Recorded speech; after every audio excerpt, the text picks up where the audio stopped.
Good morning, welcome back to Engineering 11. Today is Monday, the 2nd of March. We're in class 17, week 9. I'm so sorry I got sick last week, that was no fun, but I'm back. My wife, who is a lab technician, has said that it's very unlikely that I have coronavirus. It's been on my mind, but I feel confident enough that I'm healthy at the moment. I hope you all stay healthy as well. I have some, during lab today, I will return graded lab 2 papers. I have some updates on that I'll discuss later. Lab 4 will be due this coming week on Monday, the 9th. And then your test corrections are due on or before Monday the 9th. If there are some of you that were not here the day that I gave back the test, in which case I can talk with you individually about that due date. Today in lab, we're going to finish up our introduction to IEEE 754 format. I have some other material that I want to do on this, but I don't think I'm going to do all of that today because some of you have noticed that lab 4 involves graphics. I want to spend at least an hour going through some of the graphics capacity in MATLAB so that you have a full week with some introductory material. I have not written any notes on that. So normally when I give lectures in class, I like to have full notes written. But I have found some nice online resources that I will link later today. So for the first half of class, we're going to cover, basically finish up IEEE format in terms of the introduction to what's actually happening inside the data class. We're not going to talk about addition and subtraction yet. That's something that we'll talk about later. And then the second half of our lecture portion is going to be really doing some code to figure out what's going on with at least an introduction to MATLAB's graphics package. Any questions before I begin?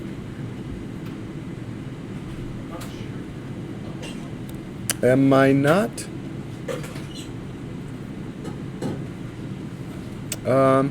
It says that I'm streaming, but that doesn't mean that's true. Can you check me on that? Awesome.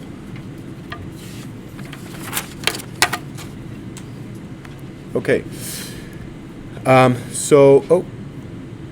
was grading over the weekend. Let me go ahead and close that.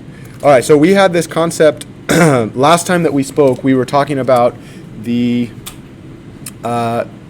different data classes that we had. I forget what this was, floating point 8. Do you remember? So last time we also downloaded Cleve Moeller's work, and we had that laboratory that would pop up. Yeah, is it working? Yeah?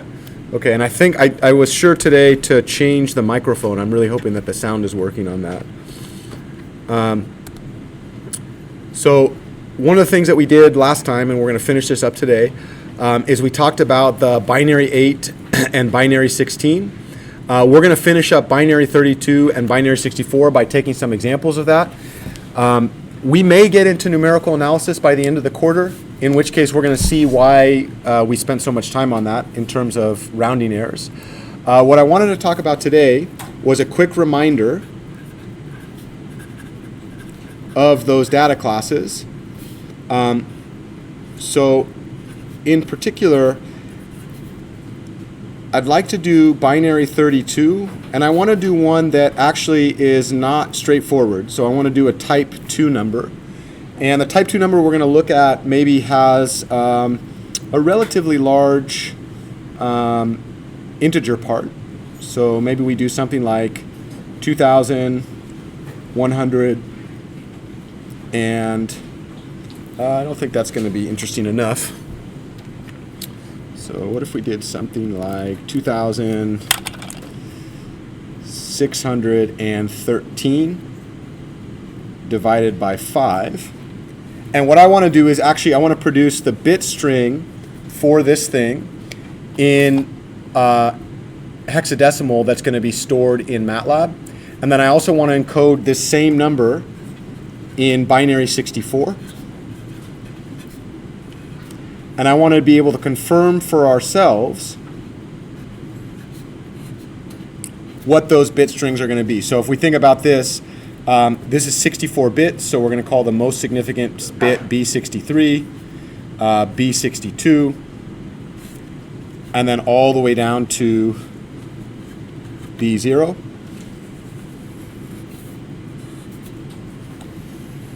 And we're actually going to look at this as encoded in hexadecimal, whereas this one's going to be looking at B31, B30, all the way down to B0. And just as a quick reminder, I want to recall the general format of a floating point number.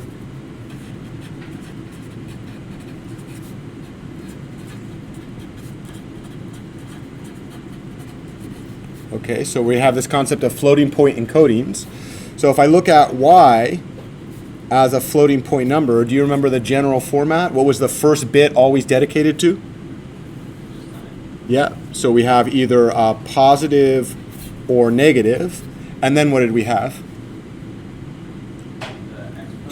Yep.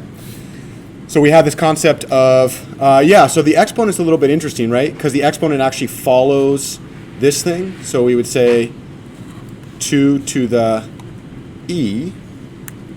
I think that might be, is that this? Yeah, I think awesome, so. Awesome. Yeah.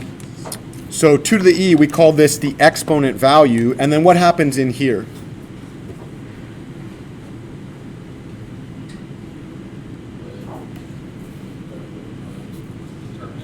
Yeah, so we have this concept of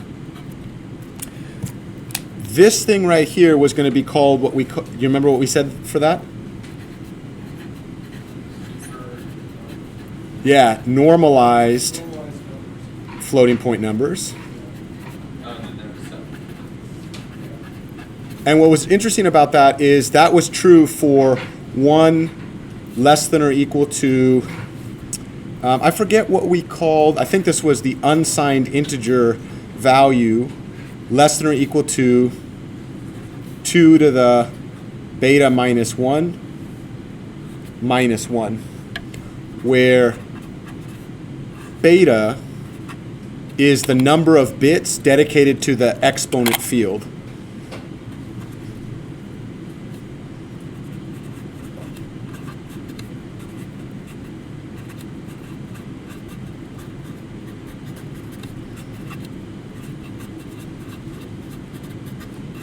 And I think I actually got that incorrect. I think this goes like that. Right? And then this thing, the little f there, what was that called again?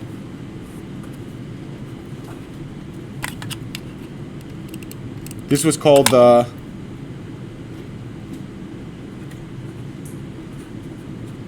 significand. So this right here is the sign.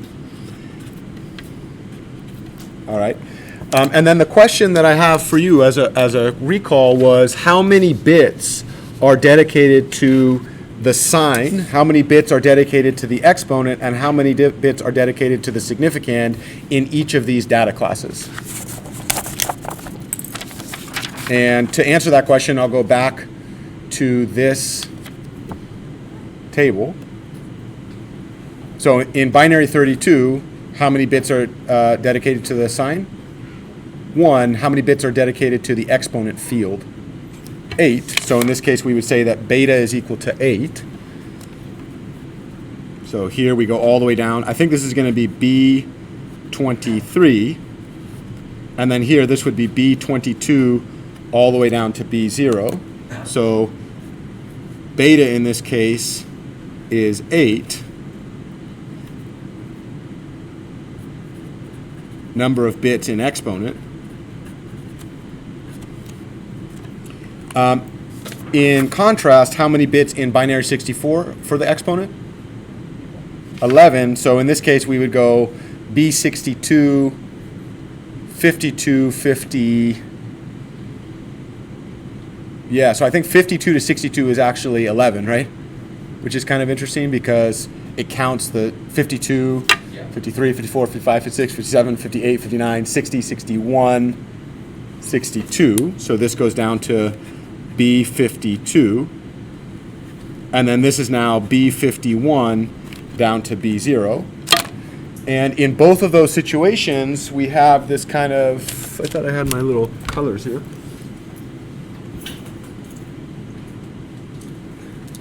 Concept that each of those pieces, so this piece here correlates with the significand. This piece here is not quite, so if I think about this, this is not quite what's being stored in that.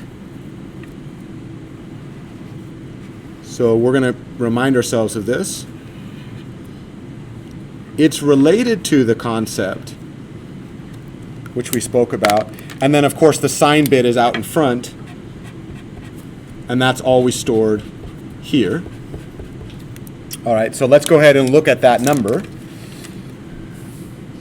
All right, first things first, when we look at that number, I don't know which mechanism you want to use. Any suggestions on that? So if I have 2613 divided by 5, I think this would be probably 2610 divided by 5 plus 3 divided by 5. 2610 divided by 5. Say it again.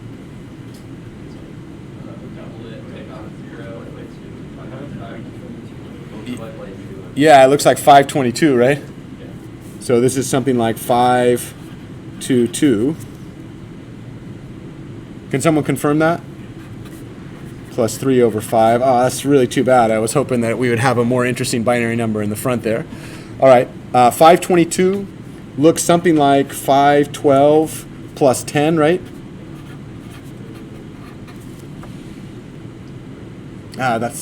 This is one of the reasons I don't like random examples, because they're not interesting enough. So now this is over 3 over 5. All right, what's 512 plus 8 plus 2 in binary? So 512 is 2 to the 9th, right? So, yeah, maybe I'll start this way. 0, 1, 0, 1. I don't think it's 16, 0, because this would be 3, right? So 4, 5, 6, 7, 8, 9. Okay. And then now we have this number. And do you remember how we converted that number into decimal form? I hope we haven't done 3/5. We haven't converted that one yet, right? Okay, so 3/5. What did we do to convert that?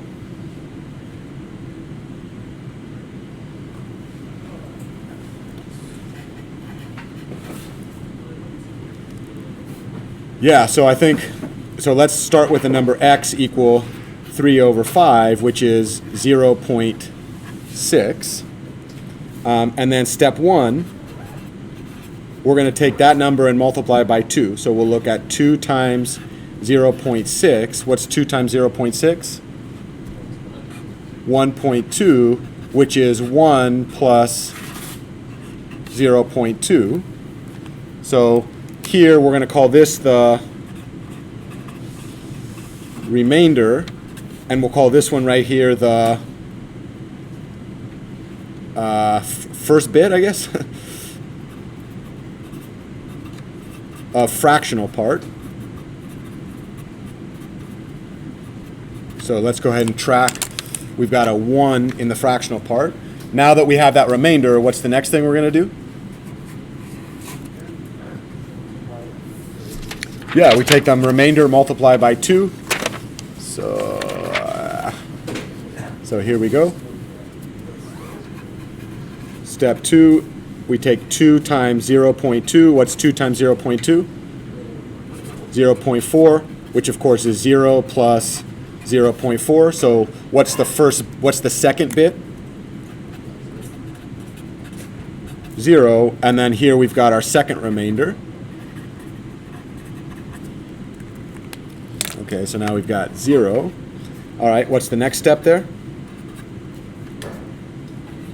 2 times 0.4, which is 0.8, which would be 0 plus 0.8. This thing right here we would call the third bit. And then this thing right here we would call the remainder. So let's see. First bit is going to be 1, followed by 0, followed by 0, and then step 4. times 0.8, which is 1.6. Yeah. You're taking my thunder. Thunder. Feel the thunder. Yeah, I should have chosen like 0.7, right? I mean, 7 over 1 over 7 or something like that. All right. So now all of a sudden, this remainder is identical to the remainder that we had to start with, right? So what that means is what? What do we call that type of number? In this class, we called it a type 2 number, and we could have said that it was a type 2 number because the denominator in this is not a power of 2, which means that the fractional part is going to be infinite, right? Okay, so if we look at this number now, that was the integer part. Here's the fractional part. What is the corresponding value of this thing? So this implies in binary 2, 1, 3 divided by 5 is going to be 1, 0, 0, 1, 2, 3, 4, 5, 6, 0.1001, 1001, and that is now infinitely repeating, right? Okay. In floating point, what would that immediately mean? If I know that this integer is represented by that string of binaries, what would I do to convert that into floating point? Let's do single first, and then we'll do double. So in single, what do we immediately see? Yeah, so this is a positive number. All right, so we know what the first bit's going to be. What happens with this? So we're going to slide it, right? 1, 2, 3, 4, 5, 6, 7, 8.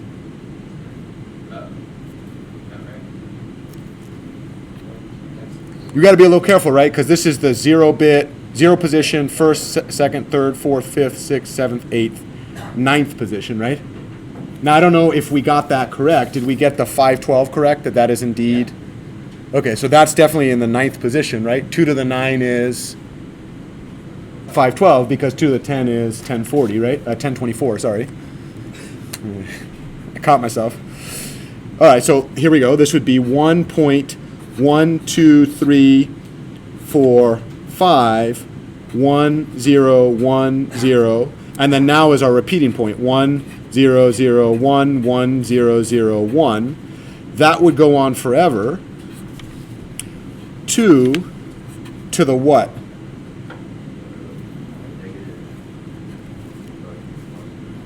Positive 9, because what would happen with the actual thing is I want to float that thing 9 bits to the right. In other words, I know for sure that e, the value of the exponent that I actually want, is 9, but we said that in binary 32, in floating point representation where I have 32 bits allocated, we actually had what we said the unsigned exponent field minus some bias. Do you remember what the bias was? And maybe that we go back to our... Yeah, so in this case what we said is the bias is going to be 2 to the power of the number of bits dedicated to the exponent, subtract 1 from that, and then subtract 1 total. So in this case we said that the bias is going to be what? 127, right? Okay, so let's go ahead and do this. So this is 2 to the beta minus 1 minus 1. What is beta again? What did beta represent in that whole concept? The number of bits dedicated to the exponent. So in this case, we knew that beta was 8.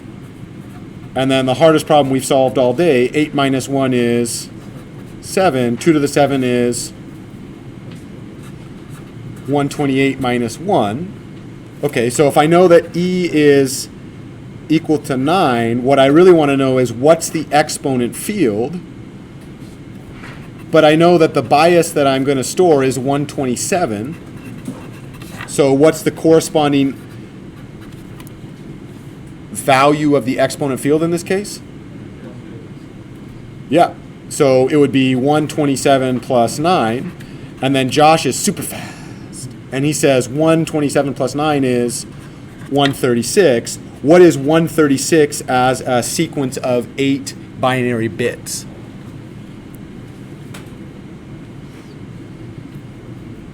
Yeah, it would be 128 plus 8. Yeah.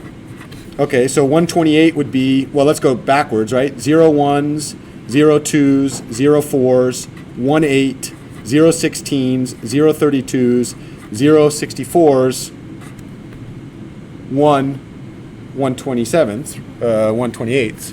Okay. So then the question is, so now we know that if I looked at, this is now my exponent field. So now I have 0 in the sign bit, right?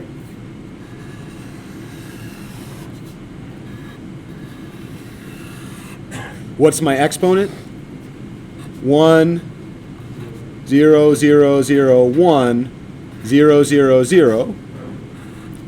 And then the question is, what's the significand? And to get the significand, we're going to go ahead and look at how many bits is dedicated to the significand. So in this case, we know that B is 8. We know the sign bit is 9. How many are left over if I started with 32? Must be 32 minus 9, which is 23. So in this case, I had what? 1, 2, 3, 4, 5, 6. So 5 zeros. 1, 2, 3, 4, 5. And then I've got 1, 0, 1, 0. And then here I've got this repeating. So let's see. 1, 2, 3, 4, 5, 6, 7, 8, 9. 10, 11, 12, 13. 14, 15, 16, 17. 18, 19, 20, 21. 22, 23, 24, 25. So what do you notice? Yeah, so all of a sudden we go from exact calculations. This is going to go on forever. But here's what we call the inexact data type. Okay. So from this standpoint, the question that we ask ourselves is, if we can't store it exactly, what's the next best thing? In this case, what do you notice about this value? Like, think about what this value represents. 2 to the negative 1 associated with that chopping point. There's no 2 to the negative 1s. There is a 2 to the negative 2, right? But when you think about 2 to the negative 2, is that less than a half or greater than a half? Less than a half. So could you imagine what mechanism we would say?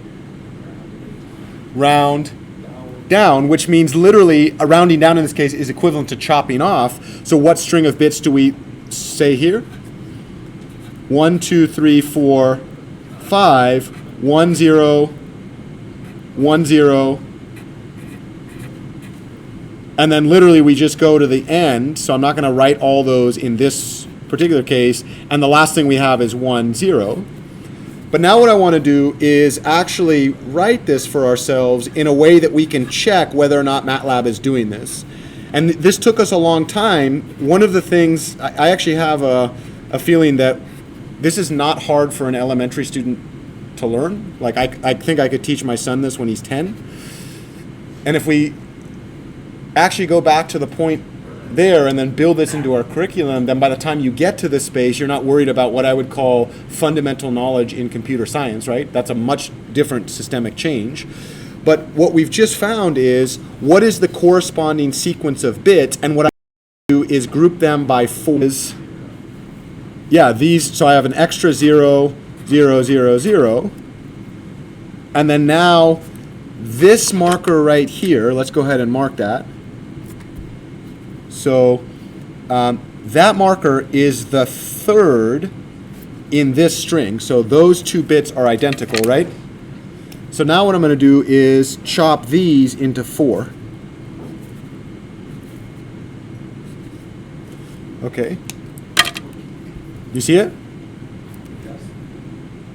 So those are the same, and then I've got something that looks like this, right? 0, 0, 1, 0. 1, 0, 1, 0, 0, 1, 1, 0, 0, 1, 1, 0, 0, 1, 1, 0. Let's see, 1, 2, 3, 4, 5, 6, 7, 8. I believe that's right. 1, 1, 2, 3, yep. Okay, so now what I want to do is actually write that as a hex number. So remember, this right here is not an unsigned binary integer. What is it? Floating point dedicated with 32 bits, right? Okay, let's go ahead and write that. What is this one in hexadecimal? Okay, so that's going to be, is it 8? I think it's 4. Okay, what about that one? 4, 0, 2. Yeah, it must be A, right?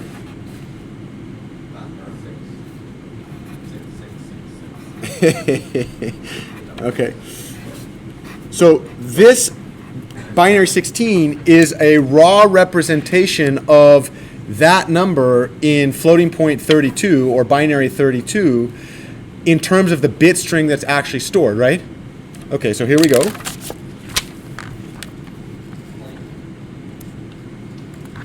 And maybe I can write this way.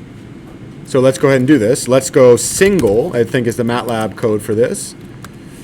2613 divided by 5. Uh-oh. That's a division, sorry. And then format hex. That's a big deal, right? Because what that means is we actually have insight to what the inner workings of this. Let me ask you this. Could you tell me right now what the biggest subnormal floating point number that can be stored in binary 32? Yeah. Okay, so before we answer that question, let's just go really slow and dissect what the hell I just said. Okay, so the whole claim of floating point, I guess I'm going to leave that challenge for you. In fact, do you want to do that challenge right now? Yeah. Okay, so here's the next challenge. Tell me what the output, so right now I'm going to go ahead and write some words here. Format hex. Y equals, maybe I'll call this Y2 equals double. I don't even have to do double, to be honest with you, do I? 2613 divided by 5.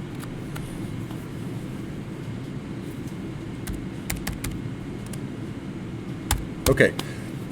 I want to know what the output to that code is going to be.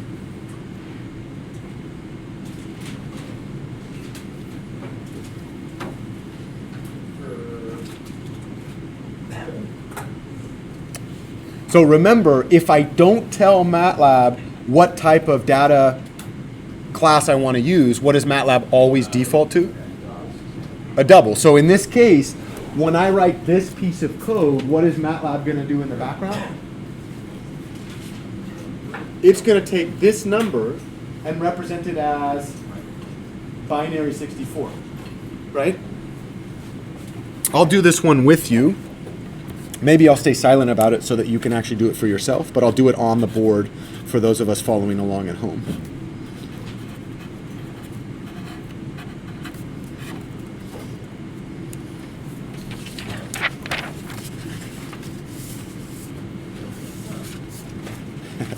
I'm really proud of this. Maybe a little more proud than.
think this should be like that, right?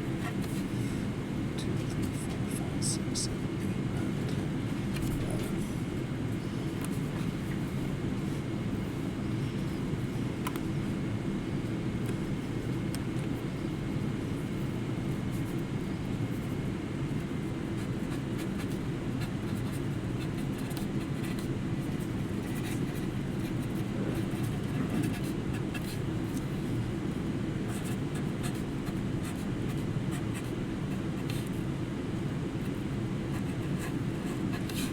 7, 8,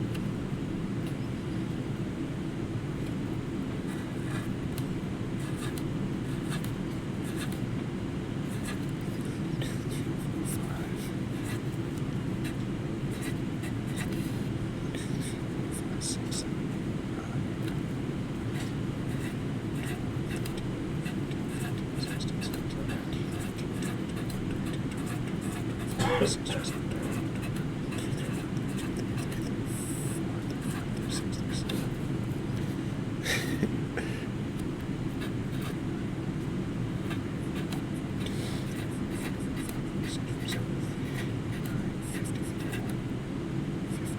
10, 11.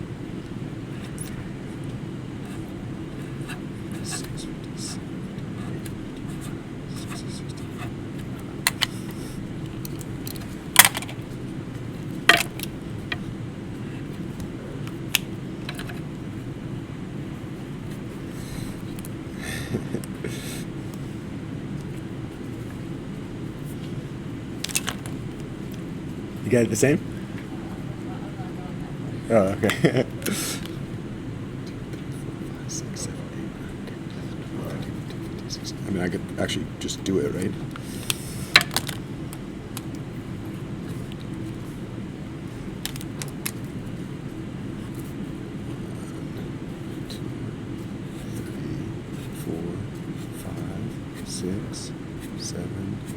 Do you notice a pattern?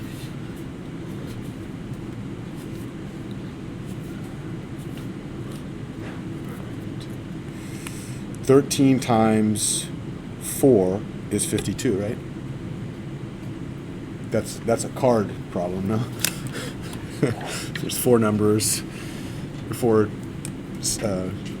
faces. I forget what they call those. So then,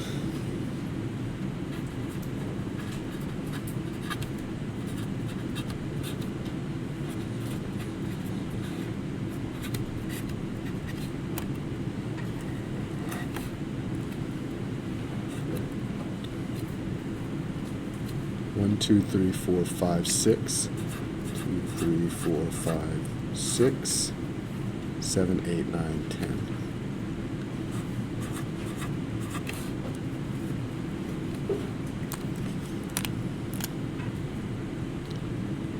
One, 2.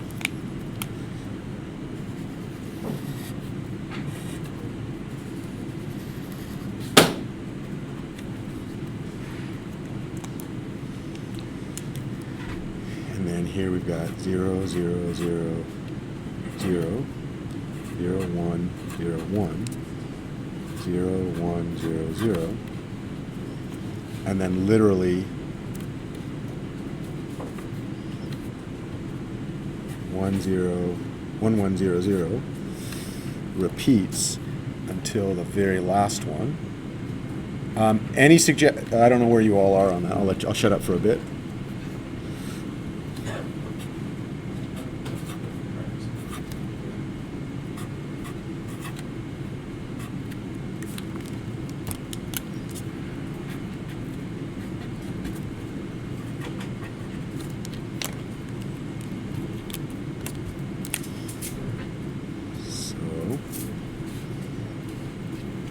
One, 2, 3, 4, 5, 6, 7, 8, 9, 10.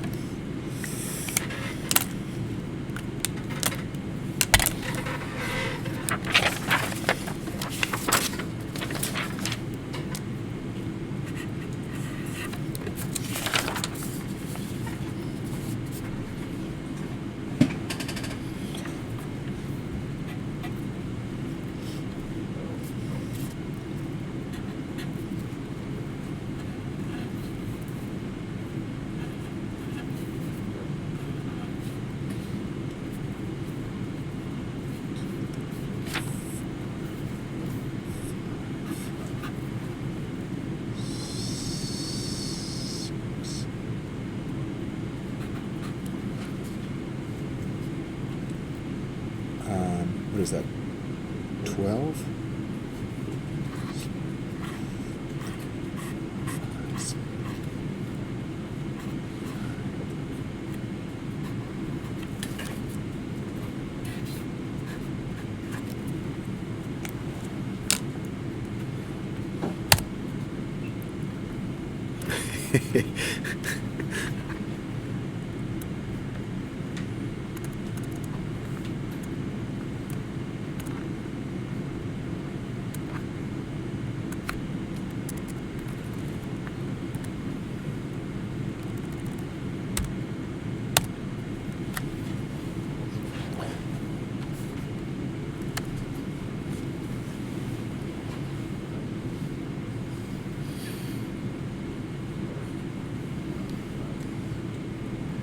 Pretty cool. I know this seems like not big deal to you, because it's like, why are we? This is pretty amazing. You're able to predict accurately exactly how MATLAB is storing all default numeric data by hand. And you can tell me the exact value of the error. What's the, so here's the whole deal, right? In floating point numbers, what are the different things that we're storing? We store a sign bit. We store a normalized significand. What do I mean normalized significand? For a sequence of values, we take the 1 off. The question that I'm about to ask, and we're going to finish this and then we'll go into some other stuff. When do we take the 1 off? When do we put the 1 on? So we'll talk about that in a second. So we have what we call a sign bit. We have a biased exponent. We call it bias k. What's the value of k? What's the value that we bias? 2 to the number of bits in the exponent field minus 1, right? And then we have a significand with the remaining bits, and this is the thing that's normalized. So when we figure this out, one of the things that we kind of have to think about is, 1, what's the actual binary representation in scientific notation? 2, what does that mean about the field, the exponent field stored versus the exponent value that I desired? 3, where and when do I chop? I am not close to the idea. Let me come back to this in a bit. So the point there was, so I found the value of the exponent field that I was going to do, which was going to be 1024 plus 8, so that's 11 bits right here. I know that the sign is 0, then I store those 11 bits. And then my question is, well, what happens in the significand? And in this case, what did you notice about the least significant bit in the significand? If you look right after that least significant bit, what do you notice? The 2 to the negative 1 and 2 to the negative 2 values are both 1. So that's equivalent to like 1/2 plus 1/4 times 2 to the negative 52, right? So in other words, when we go to round, should we round down or round up? Round up, because those immediately after are higher than 0.5, right? If it was 1,0,0,0,0,0, we'd be in a lot of trouble because we don't know whether or not we should go up or down. And then the claim, there's a special routine in IEEE format.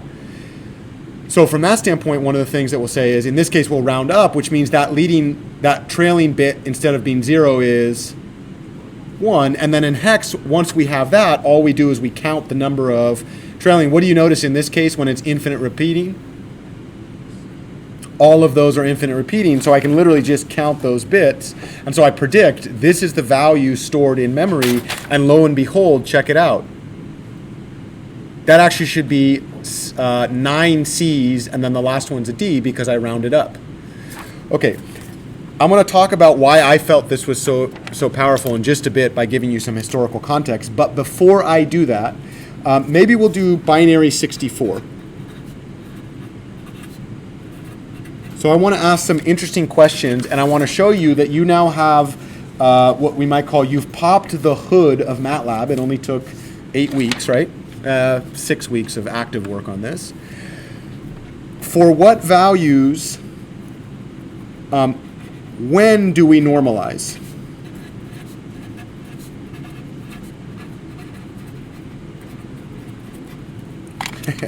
Sorry. When do we normalize? So for what values of E is this,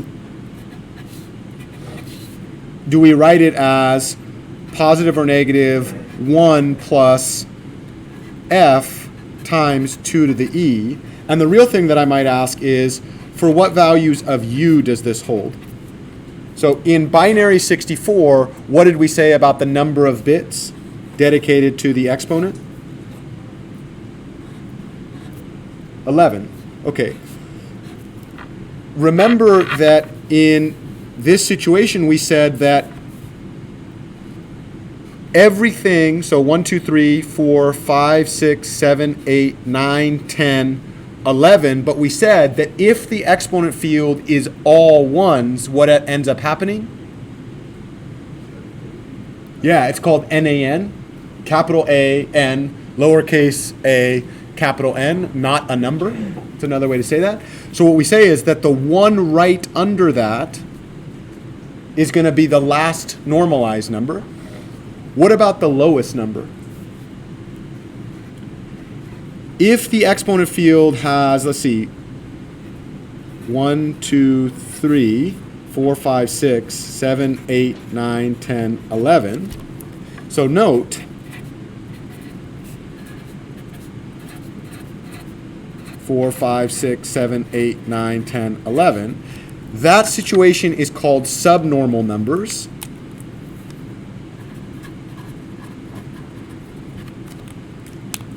Okay. This situation where I have all 1, 2, 3, 4, 5, 6, 7, 8, 9, 10, 11 is called NaN. Okay. So what does that mean about the value of my exponent in this situation? So what is this value in decimal? What happens when I sum the powers of 2 all the way up to the power of 11? Actually, power of 10, right?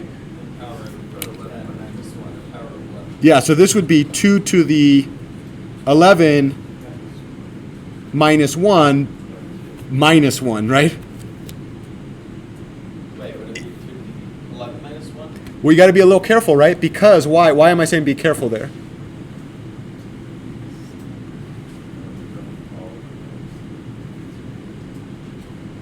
When they're all ones, it would be 2 to the 11 minus 1, right? But then I'm taking off the least significant bit. So that's this little piece, which is what? So 2 to the 11th is 1048, minus 1 is 1047, minus 1 is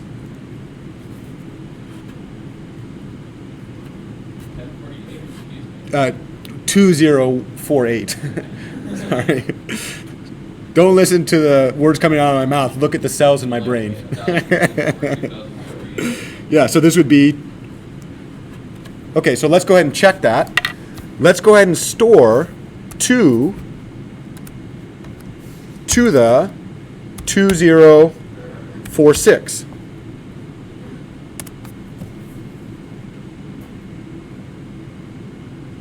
Okay, sorry.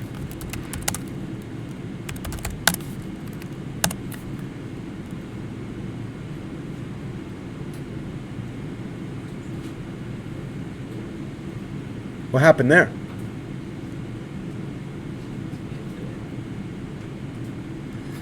Let's try 2 to the 2048. Okay, 2 to the 2045. Confirm log base 2 of 50 is 2045. Right? Something's not right there, right? Well,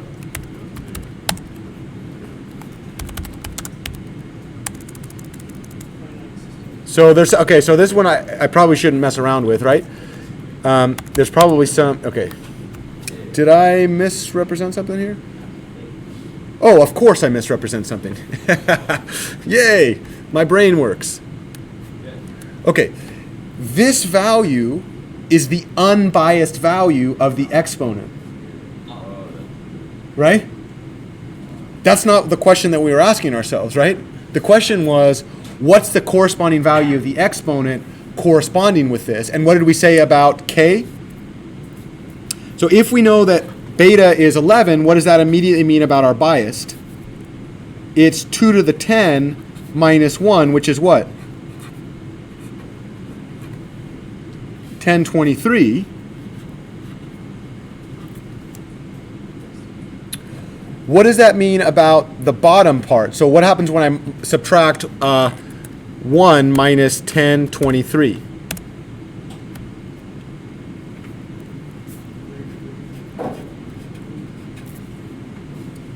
So of course it's going to be infinite. If I look at this thing, so let's go ahead and 2 to the, what's the absolute maximum value of my exponent? 1023. That number should be an actual number, right? So let's do something kind of fun. And I know what you're going to say, Jeff, this has all been fun.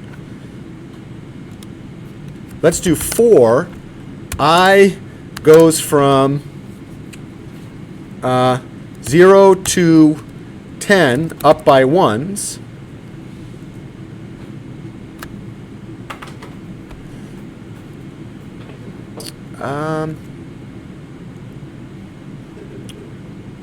I want to get the number right before infinity.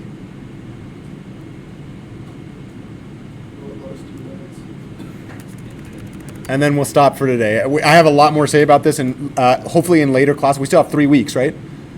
I want to show you why this was important. And in fact, since it's almost break time, I'm going to leave that as an open. I'll write that as a challenge problem. I haven't finished those things yet, but I did grade your stuff, so that counts for something. So on our website, what is this? AppliedLinearAlgebra.com. And then I did not write these resources, but I want to show them to you. There are some very famous disasters attributed to bad numerical computing. So you can, I would encourage you to read these. I think they're quite exciting from the standpoint of recognizing that you ever do a thing in math and your teacher said, like, you shouldn't make mistakes, make sure to pay attention to that, right? Okay, so these were people that got paid, so for the Patriot missile failure.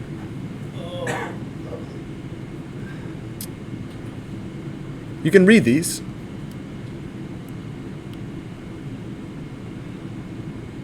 So they launched a missile in 1991, probably spent years developing this thing.